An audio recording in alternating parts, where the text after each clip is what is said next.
Welcome to this afternoon's roundtable discussion, everybody. Sorry, we're starting a few minutes late there. We had it's a minor technical hitches, which they worked themselves out for most of us, but there's still a few niggles in a few goes to the machine. So bear with us if there's anything untoward happens. But I'd like us to get underway because I'm cognizant we want to make good use of everybody's time across this hour that we have. So this afternoon's roundtable discussion topic is why people are underrepresented in sustainability strategies and what fashion can do about it. Now, that's a bit of a loaded question, but it's an important one. Now, sustainability is on everyone's lips. Consumers, brands, investors, regulators, everyone's pursuing the same goal. And that's a model of fashion that doesn't harm the planet. But there's a critical distinction there between what sustainability is, the way it's spoken about today, and what it should be and what it could be. And the focus in the industry right now is very much on environmental issues as part of sustainability strategies, carbon footprints, material impact, waste, disposal, and so on. There are far fewer brands and retailers that are taking measurable action on humanitarian imperatives like fair wages for manufacturing operators. Now, part of the reason for that lack of action is a lack of awareness. But a big part of that reason for that lack of action is a lack of data, a lack of insight, and a lack of understanding into what it really means for sustainability to take full account of both planet and people. Now, that's what we're going to talk about today. And I'm lucky enough to be joined by a panel of experts who I know are all very passionate about this subject, and each of them has a very thorough understanding of how the issues can actually be solved. So I'm going to introduce everybody in a moment, alphabetically versus their name rather than playing favorites, after which we're going to move into the roundtable discussion portion of this. Now, I've got a list of questions that I want to ask, but I'd also like to point out that the chat should be open. So if anyone would like to ask a question of their own, please put it in there and we'll try and get across to it. Either we'll work it into the conversation as we go, or we'll come back around to it at the end as well. Now, I'm actually first alphabetically, as luck would have it, but I'm not sure you need an introduction to me. If you signed up for this discussion, if you're watching it live now, if you're watching a replay of this, then you know what the interline is, and you'll have seen enough of my face by now. So I'll move on to introducing our other panel members. We have Mark Harrop, who is founder, CEO of Which PLM. He's worked for more than 4 decades from manufacturing to bleeding edge software. He's worked tirelessly to further the cause of fashion technology. Next up, we have Rakil Hydramani. He's director of Hydramani Apparel. He's an experienced director with a demonstrated history of working in the apparel and fashion industry. He has strong professional skills in garment manufacturing, apparel technologies, and international business development. Rakil's area of focus is on bridging the gap between manufacturing and technology, which is fortunately something we're going to get deep into today. We were going to be joined by Stuart Mccready Stocks, who is the brand director for Coates Digital. Unfortunately, he's the one who had some technology issues. He may join us shortly. If he does, I will reintroduce him to everybody. If he doesn't, just know that he wished he could be here. And finally, we have Daniel Vaughan Whitehead, who's the co-founder and chair of the Fair Wage Association. Daniel's been working for European and international organizations, first at the European Commission in Brussels and then at the International Labour Office. He's the co-founder and the chair of the Fair Wage Network, and he also created and developed the Fair Wage Approach, which you'll find documented in his book, Fair Wages, Strengthening Corporate Social Responsibility. And the Fair Wage Approach has been implemented by a number of brands and leads directly into a certification process. So that's everybody introduced. I'd like to move into some of the structured questions. I'd like to try and get into things. Now, this first one it's open to everybody. So feel free to tackle this in the order that you like, gentlemen. Now, a lot of attention is being paid to supply chains right now in light of the disruption of the last 2 years. And there's a majority of businesses now that are working to mitigate risk, remove risk from their international sourcing and manufacturing partnerships. Practically speaking, what does that look like? What does it mean now to really sort of to shore up a supply chain, to protect it against risk? And I'm thinking here from the point of view of brands and retailers, but I'm thinking from the point of view of suppliers as well.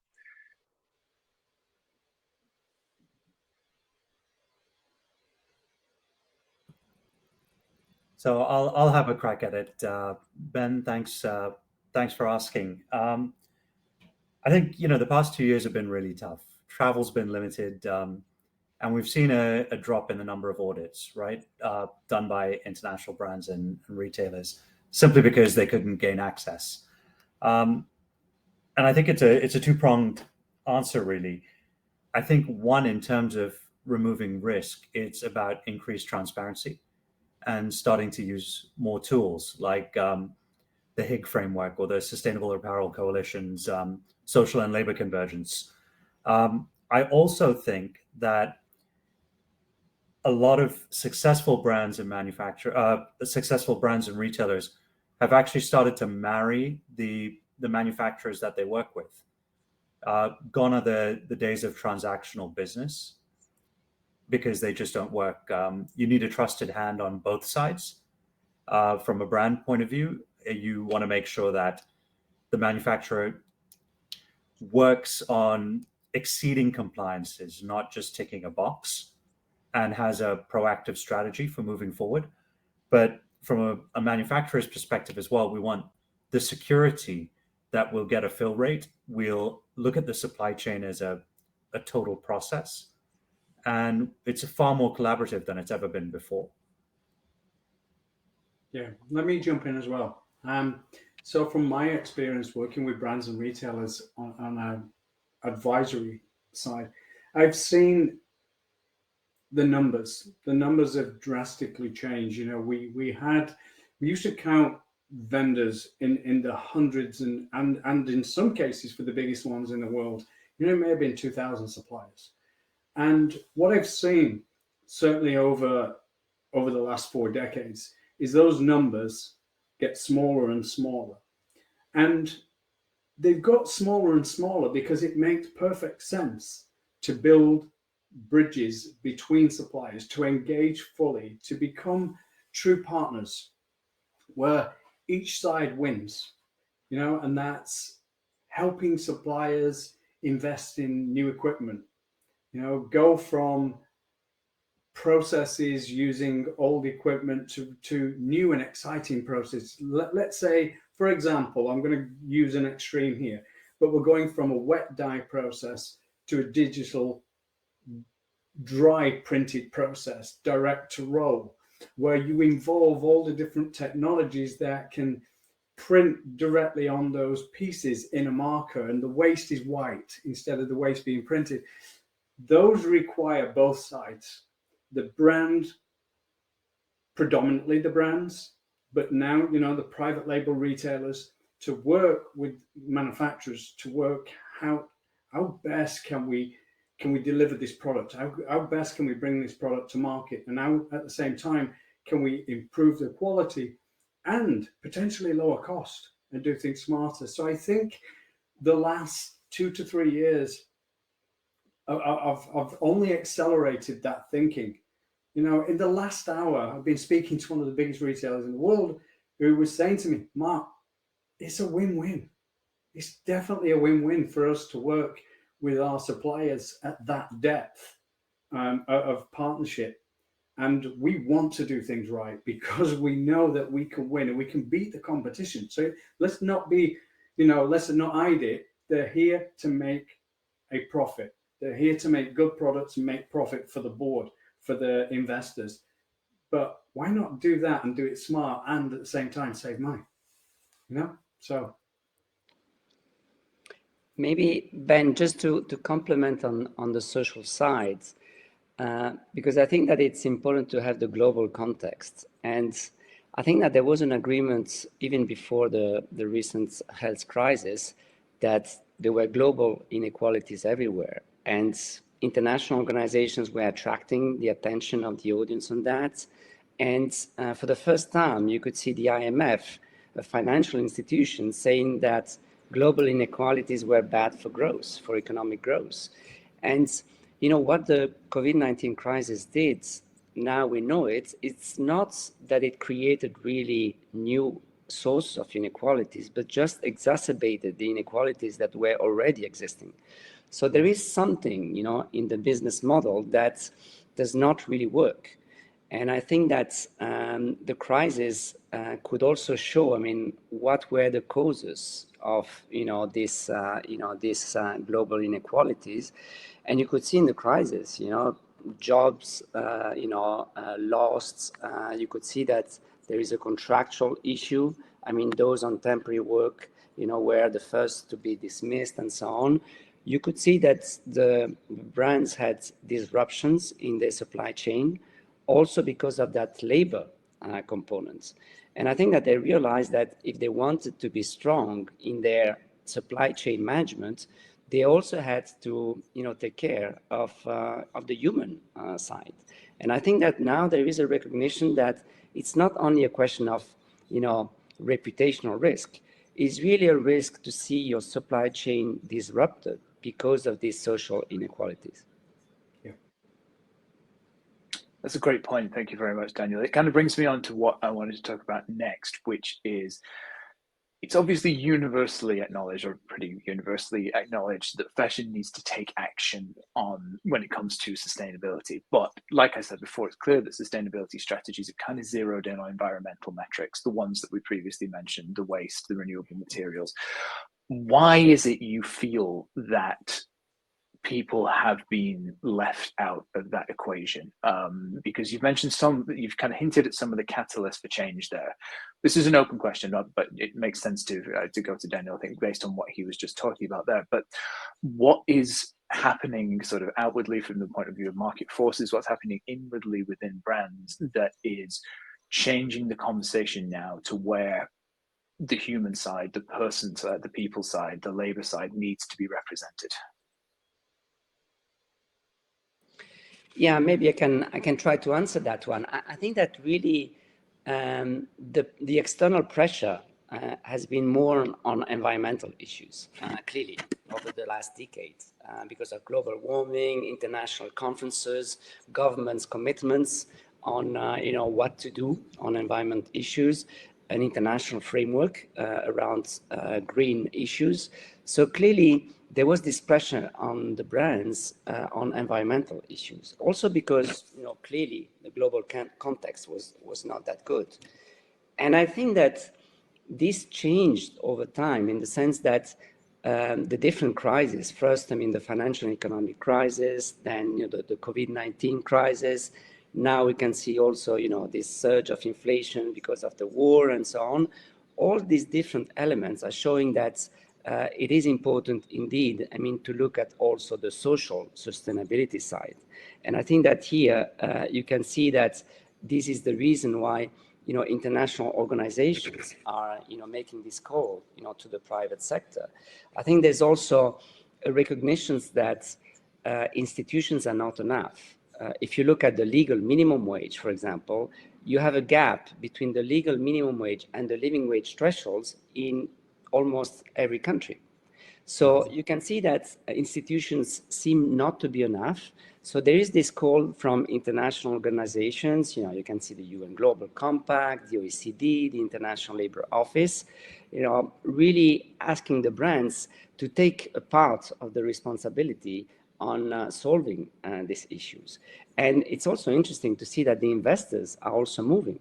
Now the Dow Jones Sustainability Index has questions on the living wage. They're asking brands to have first a public commitment on the payment of the living wage, and also to implement a methodology to pay a living wage in their supply chain. So you can see that this call from international organizations, this call from investors are really, in a way, pushing the brands, to respond.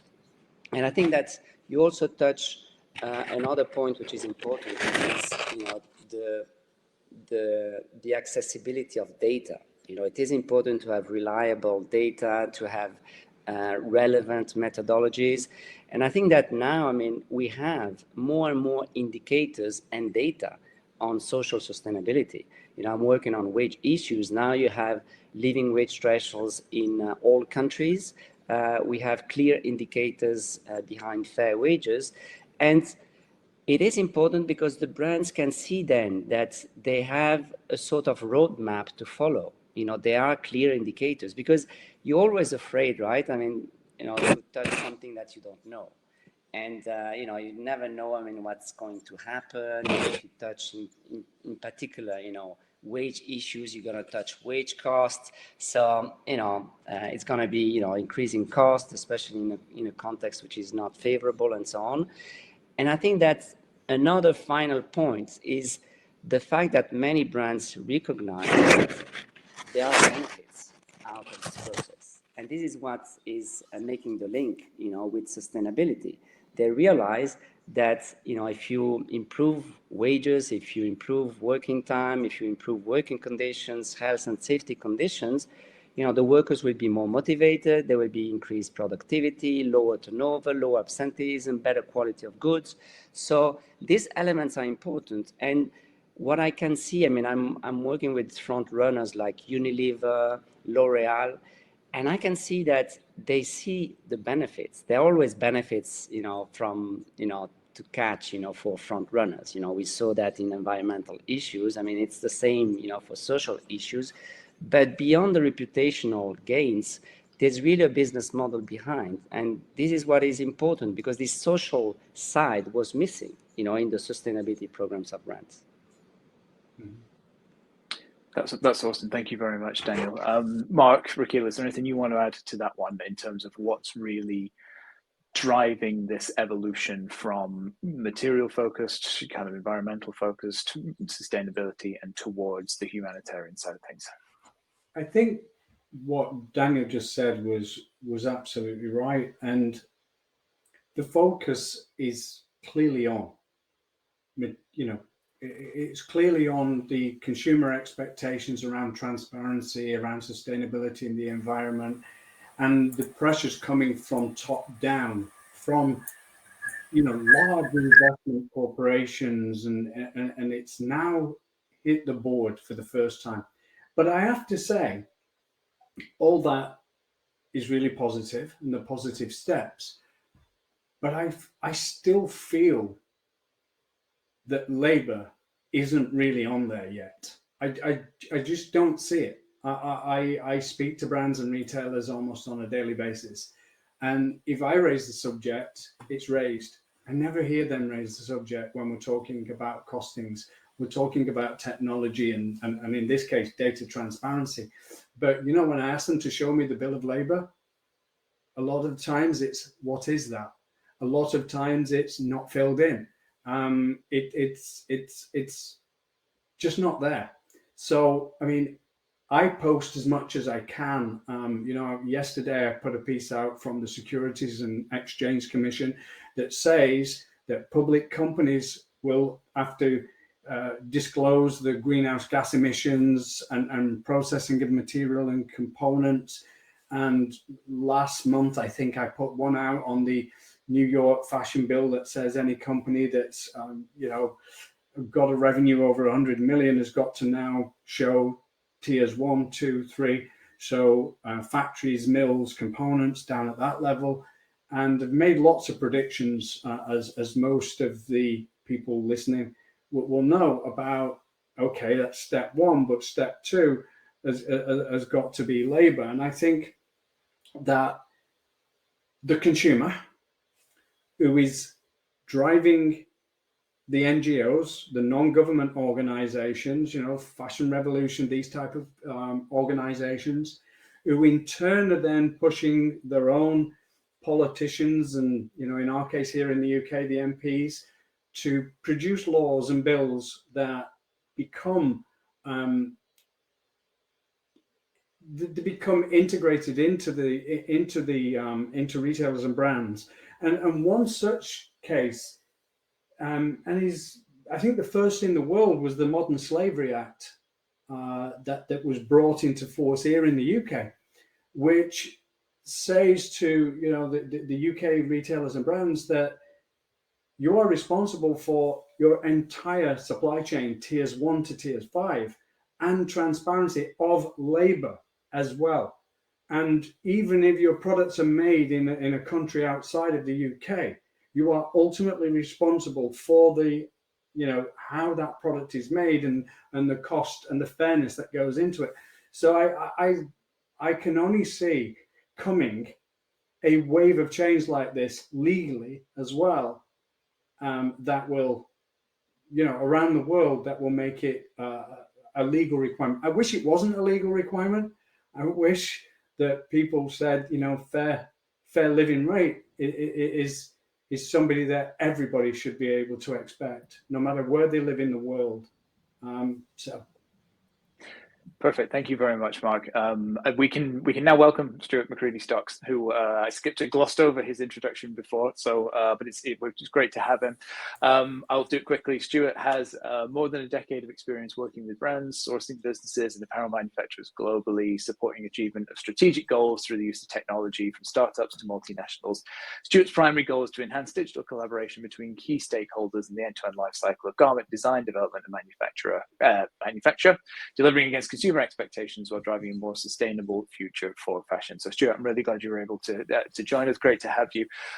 We were going through the question about what the catalysts for change are here, why it is that the sustainability conversation is evolving beyond the planet and starting to take in the humanitarian side and the people, what the catalysts for that are. So you haven't had the opportunity to speak, so I'll give you that chance now.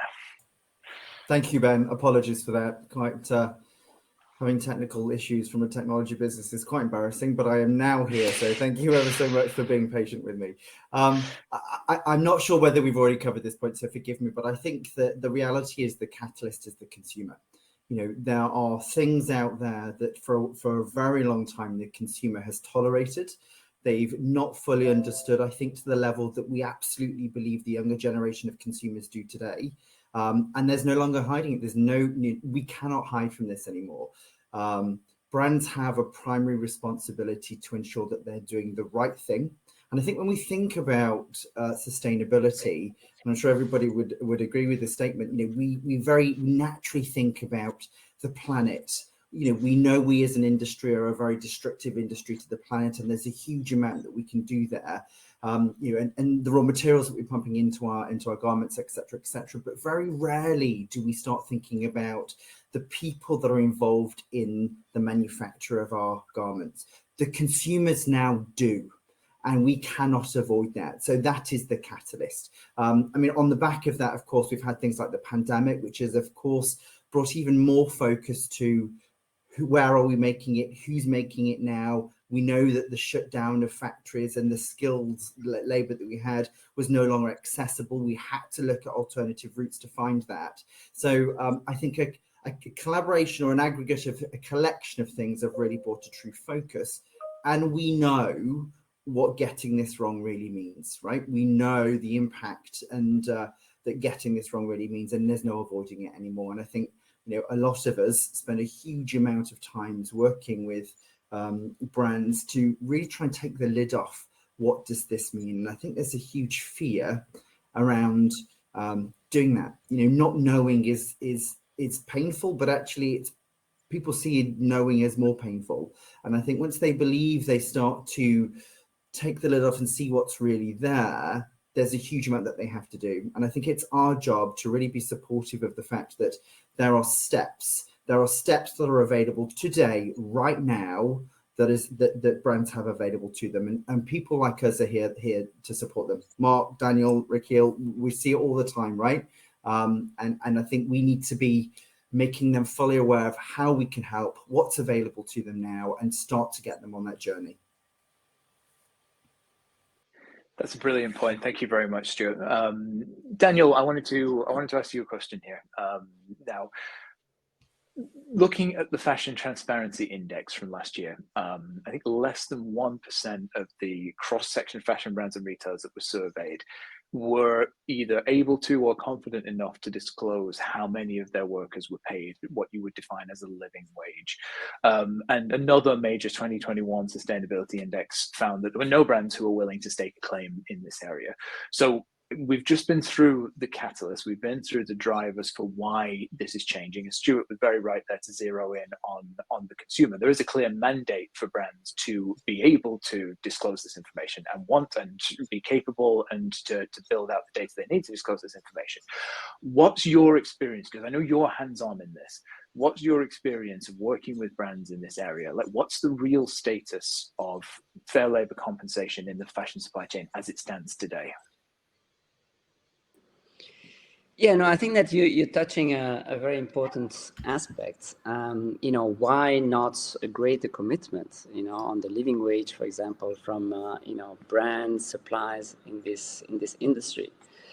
Well, clearly here, when we talk about the labor aspect, especially wages, you touch about costs, okay? And this is a sector where costs, especially cost on labor, are essential. It's a big part. So clearly, many brands and suppliers are reluctant. And Mark, you said it very well. I mean, there is something that's, is not responding there. So I think that really, it's really a question of changing a bit the mindsets. I think that in many cases there has been a sort of race, to the bottom. We know now that this is, something that might work in the short term, but it doesn't work in the long term, and certainly not, reconciling with sustainability and long-term profitability. So I think that there, it is really important, to try to explain that investing in labor is not only a cost, it might be a cost, but it's also an investment. And, we really should deliver this message, because when we deliver this message, I can see that, the managers are receptive. If you present, if you go in a supply in Bangladesh and you say, okay, you have to pay a living wage, they will say, what? I mean, it's not part of their world. They're trying to survive. Their margin are very small and so on. So it is important to explain them, okay, you see, if you bring this living wage commitment within stronger human resources, this is why, we have this fair wage framework. We try to touch pay systems, wages related to skills, related to performance, to make sure that, the way they will increase wages to a living wage will be a sustainable way. So it's really important, to have this message. And I think the brands can also help a lot, because I can see that when the brands commit and they decide, to have this message among suppliers, they know how to talk to their suppliers, and they know that this argument about investment, about the business case is also, part of the story, and they explain it very well. And I can see that, for example, Unilever now is moving, to cover their 60,000 suppliers. Well, then, they are asking a commitment from their suppliers. The same with L'Oreal. Apple is now working also on the living wage aspects and so on. Many, front runners in every single sector. But it's true that this particular industry, is having this, black box in terms of wages, wage cost, and it is important, to do something about it. And this leads me to another aspect that we have to touch, because it's part of the business model. We were saying that the consumers are not yet present, and they should be, and it's true. But for the consumers as well, you're touching about costs. And of course, the consumers, especially in periods like this of crisis, they want to buy cheap products, and they need, to keep their purchasing power.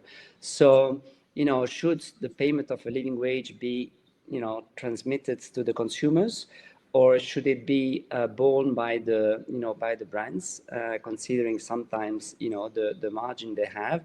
This is a question mark. And of course, here, we're touching about purchasing practices. It's not enough, to ask suppliers to pay a living wage. It is important to make sure that the prices, the technical specification, the lead times will place the supplies in the optimal conditions to pay a living wage. We just have a study, and I'm going to publish a book in a couple of months, precisely showing for the first time what is the exact impact of different purchasing practices on wages, working time, outsourcing, temporary work at the end of the supply chain. And of course, there is a direct impact. So changing the business model is not only to commit to a living wage, is to make sure that the purchasing practices that are put in place will allow suppliers, to have a better behavior in terms of wages and working conditions. Fantastic. Thank you very much, Daniel. That was a great answer. Stuart and Mark, and anyone, Ricky, you can feel free to jump in here as well. But building on what Daniel just said, when you start to think about, practically speaking, what it means to start to take action on accounting for the labor component of product cost, the labor side of sustainability, that's something that requires specificity. It's not something that can be done with averages and abstracts. So Mark, you held, I know you have a GSD practitioner card. I know you're you've been here firsthand on a lot of the operation measurements, motion time measurement and everything. Stuart, I know you work in that area as well. Between the two of you, and other people, feel free to jump in. Can we look at why internationally recognized labor quantification standards are going to be so important for making measurable progress in this area? And as well, how does that differ from a code of practice, if you like, from a handbook, from an average? How significant is the change there, and why is it so important that it's an objective, independently verifiable standard that's used to make progress in this area? Well, for me, Ben, there is no average. You don't produce an average minute. You produce a standard minute. And when we measure a minute, to give you an idea of detail, we measure a minute down to 2/1000ths of a minute, not 60 seconds. And it's based on MTM, motion time measurement, foundational pieces that have been around since the 1950s. And 60s, and a great deal of work.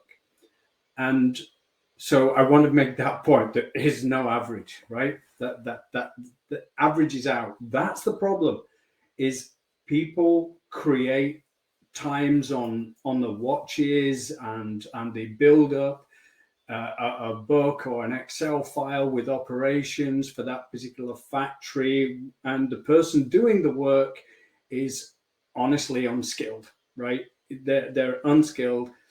There's a practice, when I talk about time study, people jump up straight away and say standard minute values, or in the US, standard allowable minutes, SAMs and SMVs, rest of the world. They mean the same thing. But they've not even considered the equation method study. And method study is the first study. It's how is this person's workspace? Is it ergonomically fit for work? Have they got the right light? Are they using the right machines at the right motor speeds? And I can go on and on and on. How is the work presented to them? And before we even start to consider timing them, and then what is the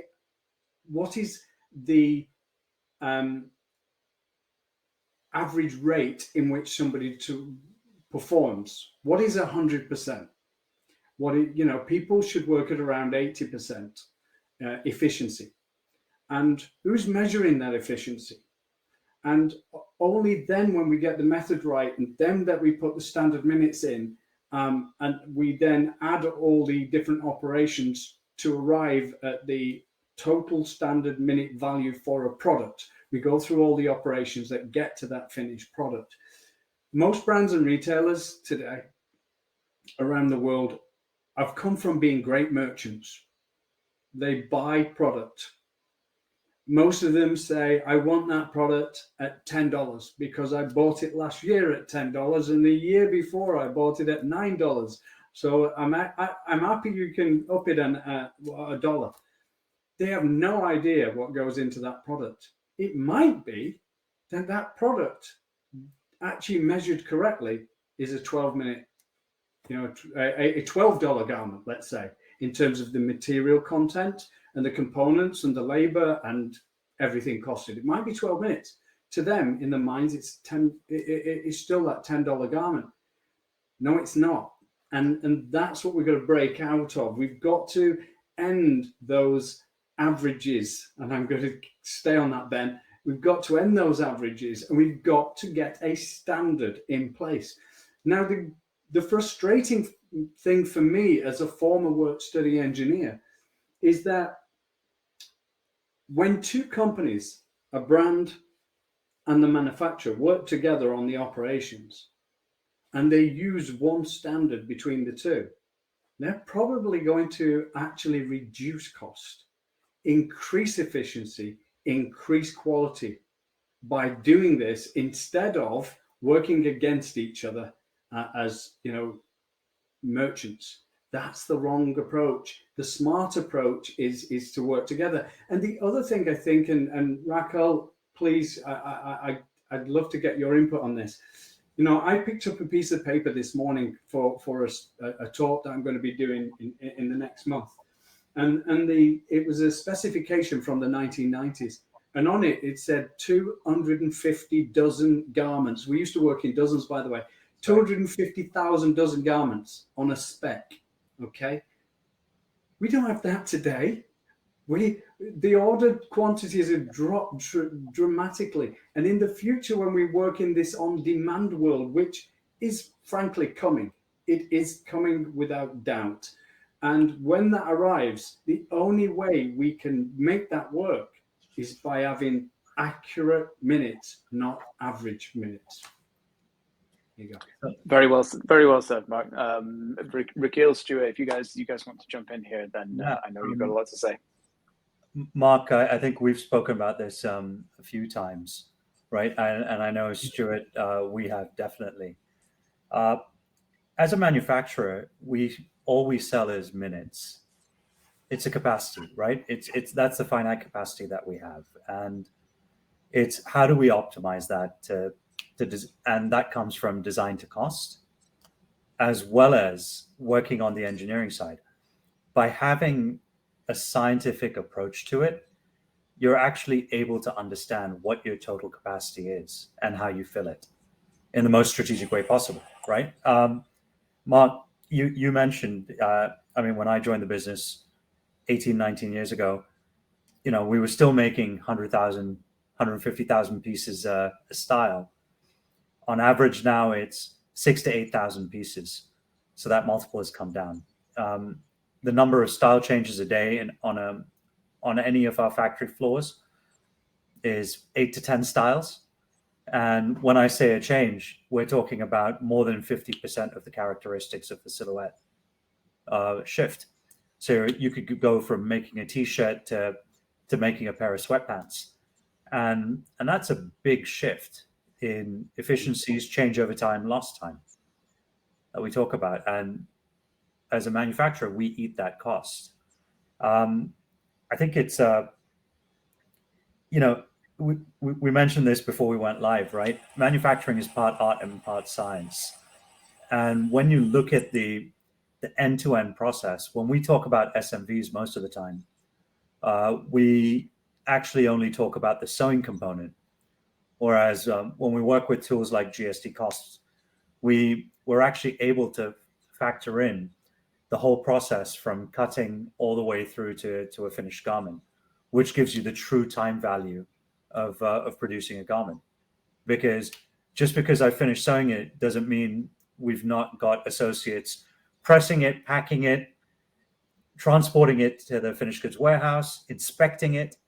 So there's a cost to all of that that's invisible that we don't talk about. And Raquel, sorry to interrupt, but you haven't also mentioned receiving the materials, batching the materials, shade batching, width batching, getting them ready for the spreading machine. Absolutely. Not even got to cutting yet. There are 185 steps, right? At a holistic level 2, level 3 on a process map that you talk about. And when you break it down to tasks, you're talking about 1,000, 1,200 steps all the way through. And at that point, Raquel, just to kind of touch on what we spoke about previously, the people part of executing those steps is huge. And so, yes, when we talk about living wage, the first thing think people about is how that's an increasing cost. One of the things that Raquel's business does, and I really, really love the focus on, is how do we ensure that we are educating, promoting, developing our people? Because one of the primary assumptions when we are executing any of those processes is that we have a qualified, skilled individual that's able to execute that task effectively and efficiently. That optimizes our capacity output, consumption, and it optimizes our output, as well as increase the things you mentioned there, Mark, around quality, etc. So investing in the people optimizes every single part of the process. Yes, it increases cost, but it increases quality, it increases efficiencies, and it increases output all at the same time. And there's a balance here which we are not understanding well enough across our industry. We're just not getting it. It doesn't necessarily increase cost exponentially, though, Stuart, right? It just shifts the cost. It's only a perception of an increase, and it comes back to what Daniel was speaking to us about earlier on training and investing. And if you look at it, apparel, we've always chased the cheapest needle. It's always been about labor arbitrage. We've seen material price hikes from time, immemorial. But when we actually look at sewing costs, we've actually seen the costs decrease year on year by double-digit percents. And it's only post-COVID that we're starting to see this increase again. I think the interesting factor here is it's all because of that price pressure for factories. You're almost whizzing people through. You're training them for a week, 10 days in a training room, and then shifting them straight onto the production line. And then the whole concept of evaluation is very subjective. And this is what we've been trying to answer, right? We have a great time management tool in GSD cost, which builds out how long it should take and all the steps required to make a garment. But how do you measure that? Absolutely. And I think to be fair here, what we absolutely see, and I see a lot, is brands really trying to kind of dip their toe in the water here. So, for example, at the beginning of a season, we know that they start to talk about the cost of a minute. How much am I going to pay per minute for you as a factory to construct my garments? So there's conversations happening. The reality is, and I'm very comfortable with the fact that we're agreeing a cost per minute. That's great. But actually now I think I've got a 12-minute garment, just coming back to Mark's garment earlier on. But in factory, it's taking 17, 18 minutes to produce.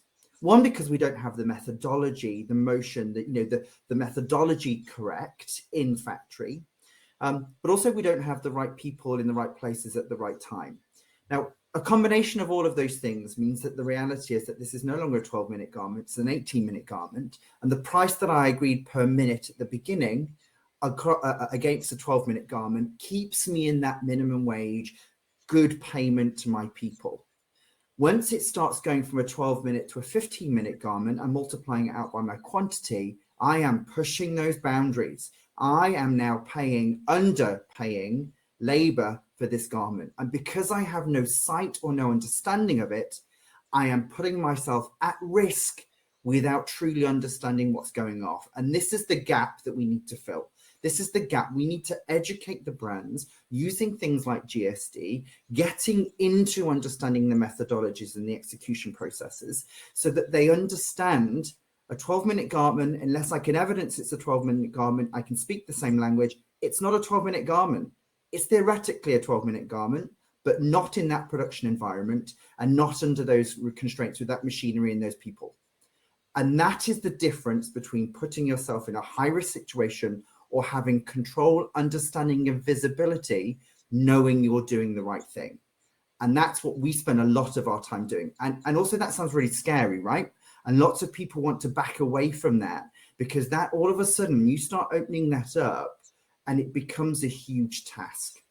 And I'm going to go back to what I said earlier on. The reality is there are big steps, easy steps that we can make today. Raquel talked about some of them, Mark talked about some of them, that put you in a position of strength, really deepen your level of visibility and understanding without it becoming a minefield.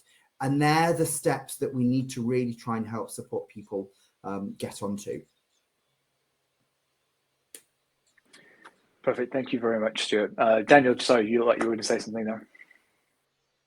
You know, just to to participate in this in this debate, because I think that you're touching one important thing, which is it is important to to factor in the living wage payment. You see, and this is the reason why as the Fair Wage Network, Stuart, we were so happy to participate in Code's tool, because I believe that this is a way to do it.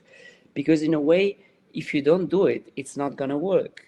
Because on the one hand, you ask suppliers to pay a living wage. But if you don't factor in the living wage, at the purchasing practices level, what will happen is that probably you will have the first tier supplier committing to pay a living wage, and then they will subcontract to the second tier and the third tier, where, of course, there won't be any living wage payments. And, this is going to happen. I did quite a lot of surveys for the luxury sector in Italy, for example. And, the first tier looks, pretty okay. Modern factories, payment according to the sectorial collective agreement. So, okay.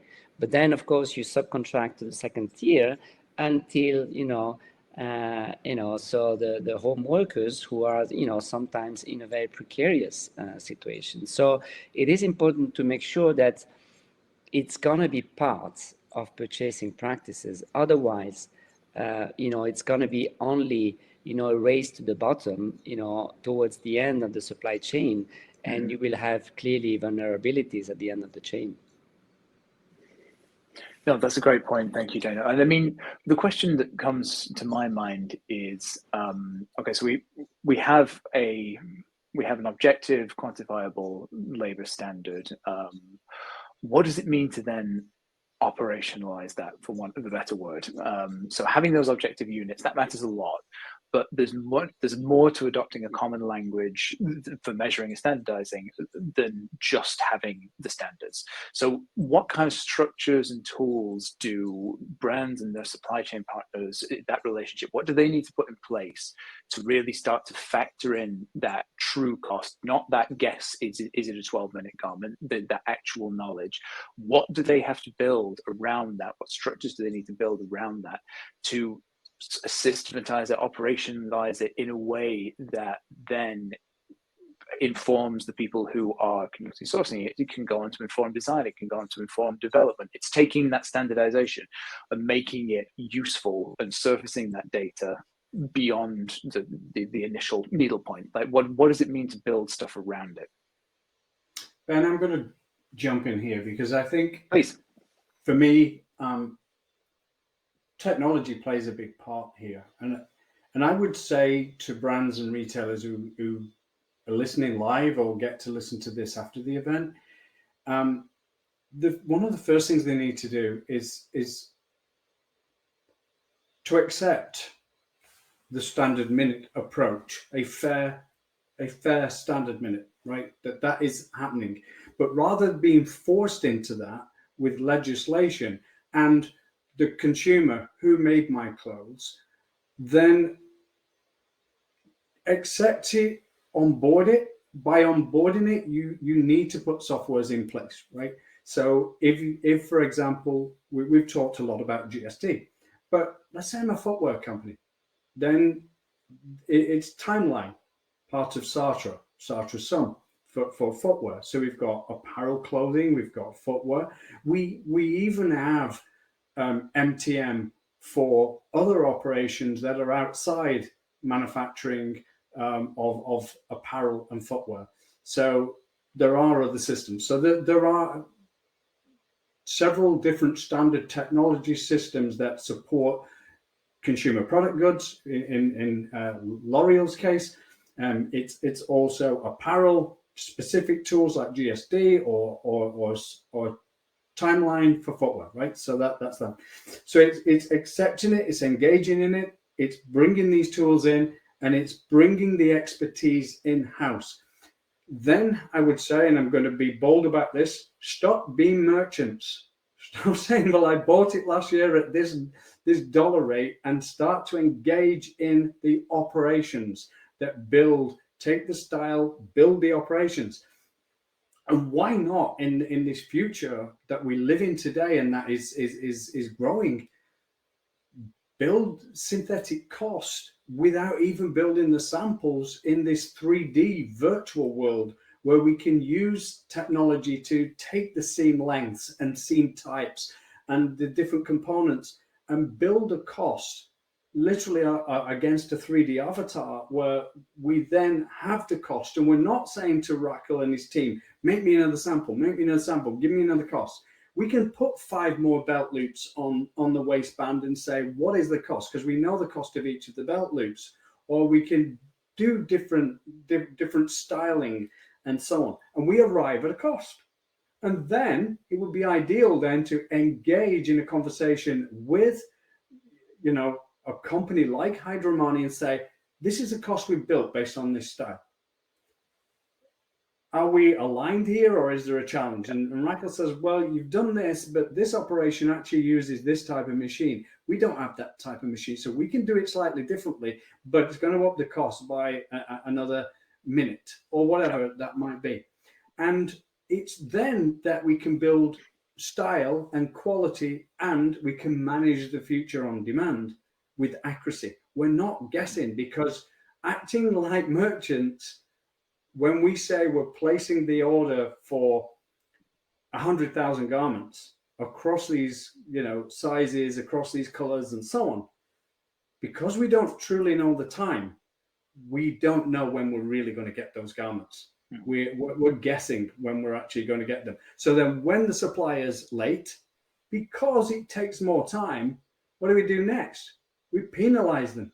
We start fining them for being late, for trying to do a good job. So the sooner the two engage, the sooner we can do some really good things for the world, the sooner we can engage in new software. I mean, there's some amazing applications that could be implemented, but people are just, they take a garment or a specification and say, over to you.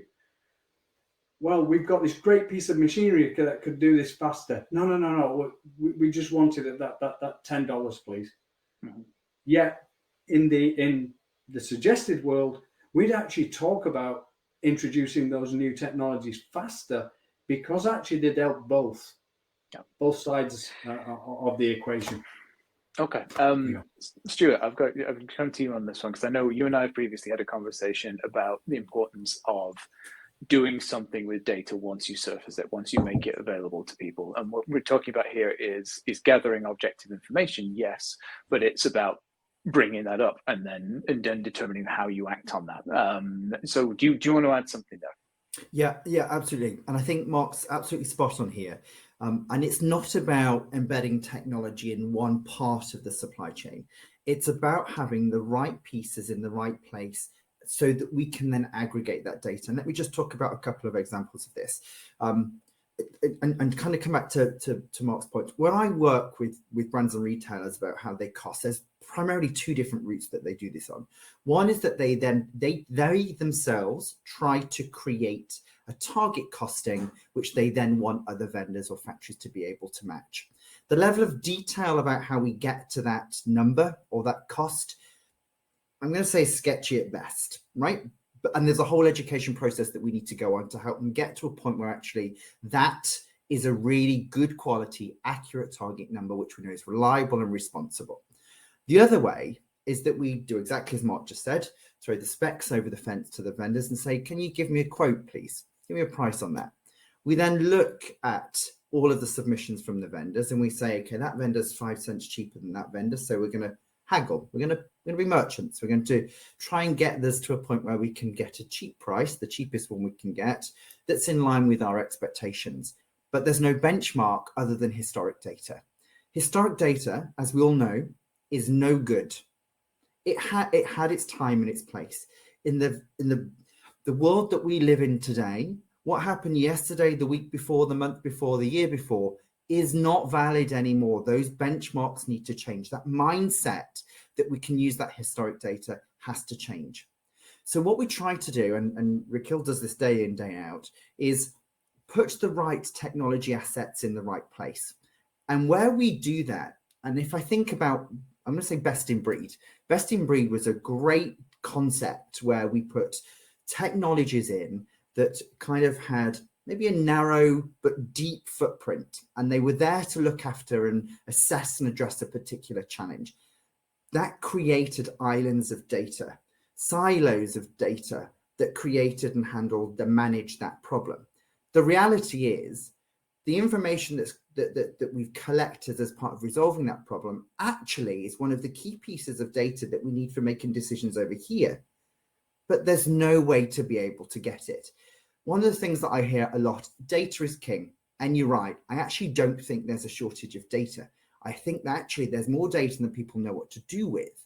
And actually what we need to do is help these understand where those data references are, how do we aggregate them, how do we visualize it, and how do we support making those correct decisions. So again, just coming back to a very, very good example, if we all decide that we're going to use a technology to be able to design to manufacture, what we then need to be able to do is follow that through to execution. Once we've executed that design in that manufacturing environment, and we know there are many different ones, to come back to some of what Mark was saying earlier on, how are we then assessing what those differences are and being able to learn from them? So next time we do this journey with something slightly different, we're surfacing that. And I think some of the stuff that Mark talked around kind of, beating each other up about a cents here and a dollar there. The reality is that the only way we actually get to a point where everybody is profitable, strategically aligned in the goals here is by removing those barriers of communication, visibility, transparency.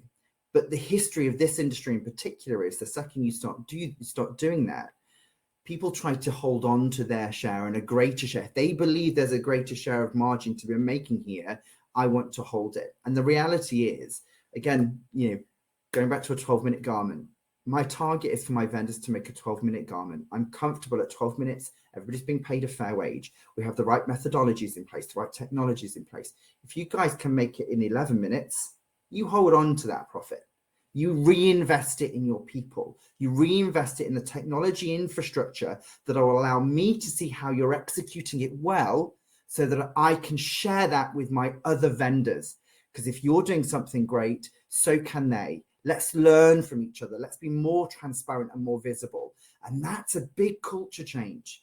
I mean, I like to think that I'm, a newbie in this industry. I'm still really young, but I've been here 10 years. And I can honestly say in the 10 years that I've been here, the difference from 10 years ago to now is massive in one respect.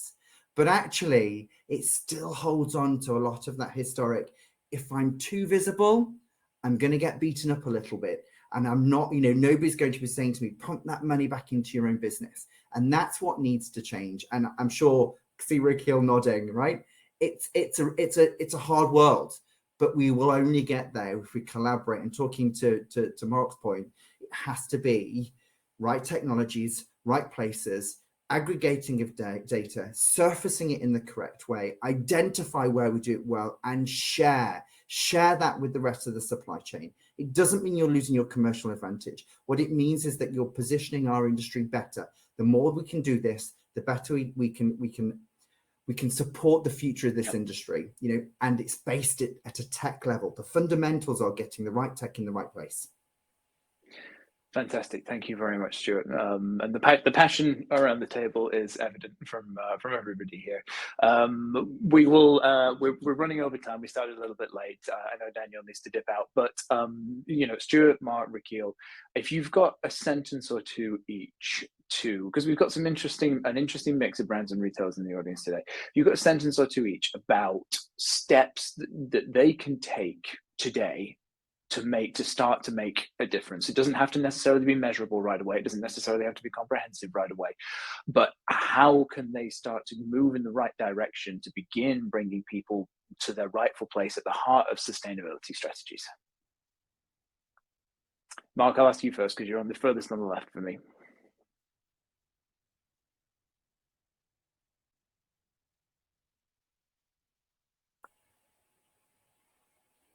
I think you might be. Are you muted, Mark? Sorry You about were. that. So the first thing is, my call out here is for brands and retailers to use a fair and legal recognized standard to produce those minutes, and not somebody's wristwatch or some old operation files that they've got. And I'm going to finish with one more point. And my second point is, we'll anchor on to this 12-minute garment theory. This 12-minute garment is maybe 12 minutes, and it gets converted at a rate for a particular country or down to a particular region or city in that country. You can't be sourcing products and say, this is a 12-minute garment, this is coming from Myanmar, this is coming from Vietnam, this is coming from China, so they're all identical prices. No, they're not. There'll be different conversions, different labor costs, there'll be different machinery types. So that 12-minute doesn't necessarily translate equally. So brands and retailers have got to accept that they need to get the accurate prices. They may standardize on one average for costing purposes and for their own way of calculating, but that happens in the world. That's real. Perfect, thank you, Daniel. I know you said you're short on time. If you've got a second for a sentence, we'll take it. But if not, don't worry.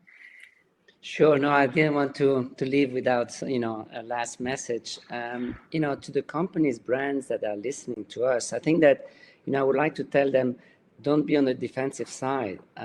Don't be afraid of engaging in social sustainability, especially on the living wage issues, working conditions. Sometimes I can see brands, they were quite afraid of starting the process. Then they were positively surprised. They saw, wow, in the end we're not that bad. And progressively, step by step, they started with their own employees and then with their suppliers. And we always try, to present this not as an audit, but more as an assessment and remediation to help them in this process, to find the root causes and to remediate. So, and at the end, we have this certification process, which in a way is a label of quality in social sustainability, which I believe can be an important element in their supply chain management, and also quite important for the suppliers themselves, because they are looking at these things as well. Perfect. Thank you very much, Daniel, and thank you for joining us. Thanks a lot. Yeah, absolutely. It's been a pleasure to have you. Rikhil, a couple of sentences or two from you, if you don't mind. Sure. Thanks, Ben. I think for too long we've actually focused on intake margin and not on sell-through, and that's where the value really can be created. Because if we collaborate more with our brands and retailers that we work with, we can actually focus on the end-to-end supply chain, involve the tier 2, tier 3 suppliers as well. Pay us all a little bit more, but sell more at full price. I think that's where the real value comes out. We've worked with a couple of the brand partners to date, and we've seen our volumes go up with them. We've seen our prices go up with them, but their sell-through and margin has improved as well. Perfect, thank you. And Stuart, you're the only one who hasn't had their turn. Thanks. I'm actually going to echo a lot of what Daniel said, as well as Rikhil here. There is a balance to be had across all of these, and it is scary. There's nothing to be afraid of. I think what we as Coates Digital, in collaboration with Daniel and the Fair Wage Network, have been able to create is a very simple, easy tool to give you a huge amount more visibility as a retailer, as a brand, to understand what's really happening. And you don't need to go down into the, into the weeds and get distracted by the complexities. There are simple and easy ways to be able to get a reasonable, if not good quality of visibility and understanding of what you're buying, what it should cost, and where you should buy it from.